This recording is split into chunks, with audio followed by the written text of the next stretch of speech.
আন্দোলনকারীদের দাবি মানল কর্তৃপক্ষ। উত্তরবঙ্গ মেডিকেলে অভিজ্ঞদের ঢোকায় না, অভিক সহ আরো 3 ডাক্তারের ঢোকায় না। আন্দোলনকারীদের নিয়মিত হুমকি 3 জনের। ছাত্রদের অভিযোগের ভিত্তিতে এই সিদ্ধান্ত অধ্যক্ষর। আন্দোলনকারীদের দাবি মানল কর্তৃপক্ষ। উত্তরবঙ্গ মেডিকেলে অভিজ্ঞদের ঢোকায় না, অভিক সহ আরো 3 ডাক্তারের ঢোকায় না। আন্দোলনকারীদের নিয়মিত হুমকি 3 জনের। ছাত্রদের অভিযোগের ভিত্তিতেই সিদ্ধান্ত অধ্যক্ষর।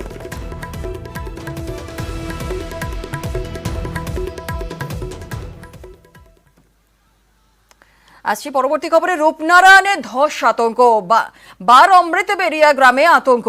প্লাবনের ভয়ে রাতে রাস্তায় বাসিন্দারা। যে ছবি আমরা আপনাদের দেখাচ্ছি, রূপনারায়ণে আতঙ্ক, ধসের আতঙ্ক। বার অমৃতবেরিয়ায় গ্রামে আতঙ্ক, প্লাবনের ভয়ে রাস্তায় বাসিন্দারা। বাড়ি থেকে বেরিয়ে রাস্তায় বাসিন্দারা। যে ছবি দেখছেন, রূপনারায়ণে ধস আতঙ্ক, বার অমৃতবেরিয়ায় গ্রামে আতঙ্ক। ঘটনাস্থলে প্রশাসনের প্রতিনিধি দল। কি পরিস্থিতি রয়েছে আপডেট নেব। আমাদের সঙ্গে রয়েছেন আমাদের প্রতিনিধি সুজিত ভৌমিক।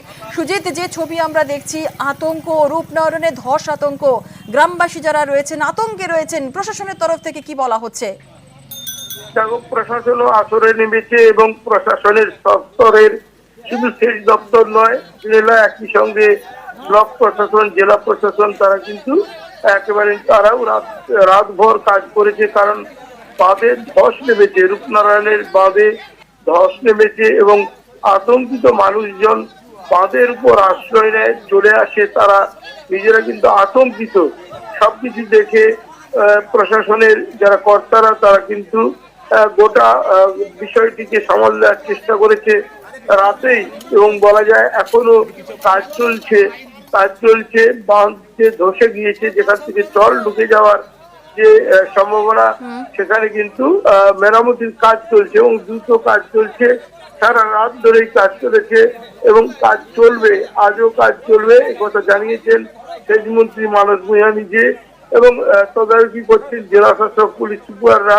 এবং মানুষ যে ভাবে আতঙ্কিত, সে কারণে কিন্তু প্রশাসন মাইকিং করে তাদেরকে সামাল দেওয়ার চেষ্টা করছে। এই জায়গা থেকে একটু জানতে চাইবো যে যেমনটা তুমি বলছিলে যে রাত ভোর কাজ চলেছে, এই মুহূর্তে আপডেট কি পাওয়া যাচ্ছে? এই মুহূর্তে কি পরিস্থিতি রয়েছে?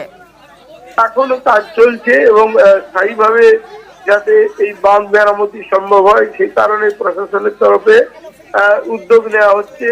এবং সেই উদ্যোগের যে কাজ, সেই উদ্যোগ থেকে যে কাজ, সেটাই সকাল থেকেই জোরদার করা হবে বলে জানানো হয়েছে। কারণ রাতের কাজ আর দিনের কাজের পার্থক্য রয়েছে জেলা, সে কারণে দিনেই মূল কাজটি হবে।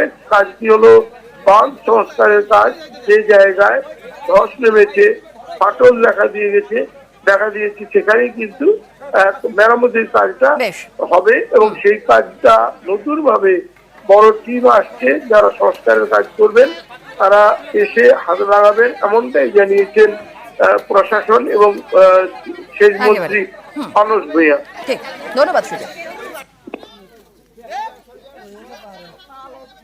অবস্থা হচ্ছে জোয়ার এসে গেলেই পুরো এটা ভেঙে গিয়ে এখানকার অমৃতবেড়া থেকে আরম্ভ করে ভৈরসা থেকে আরম্ভ করে আমাদের নন্দকুমার থানা, মহিষল থানা এবং তমলুক থানা, রেল লাইনের উত্তর পাশটা প্লাবিত হবেই। মানুষ আতঙ্কে ভুগছে, গ্রামবাসীরা। আমরা চাচ্ছি প্রশাসনরা যাতে দ্রুত আসে, ইলেকট্রিফিকেশন করার পর যাতে এটাকে আটকানো যায়, জলটাকে, আপাতত জোয়ারের জলটাকে। ফাটলটা যে জোরালো হয়, গিয়ে দেখতে পাই যে বেশ একটা অংশ নিচে নেমে, ধসের নিচে নেমেছে। ওখান থেকে এসডিও ইরিগেশন সাহেবের সাথে কথা হয়, যুদ্ধকালীন তৎপরতায় কাজ শুরু করে দিয়েছি যাতে ভাঙনটা না বাড়ে। আর এই বর্ষার পরে বড় মাপের যে স্কিম নেওয়া হচ্ছে, তারা সেটা শুরু করবে। আমি তদারকি করছি। আমাকে ইঞ্জিনিয়াররা বলেছেন একটুখানি বাঁধ ধস হয়েছে এবং একটু ব্রিজ ছিল, ভাটায় জলটা নেমে গেলেই আমরা কালকে থেকে ওখানটাকে ঠিক করে দেব। মানুষকে কোনো রকম ভয় ভীতির মধ্যে পড়তে না বলেছি। আমাদের এটা যথাসাধ্যভাবে করছি। আমাদের মুখ্যমন্ত্রী মমতা বন্দ্যোপাধ্যায়ের নির্দেশ, মানুষ যাতে কোনো রকম কষ্ট না পায়, আমাদের সবকিছু নিংড়ে তাদের রক্ষা করার জন্য আমাদের দপ্তর কাজ করবে।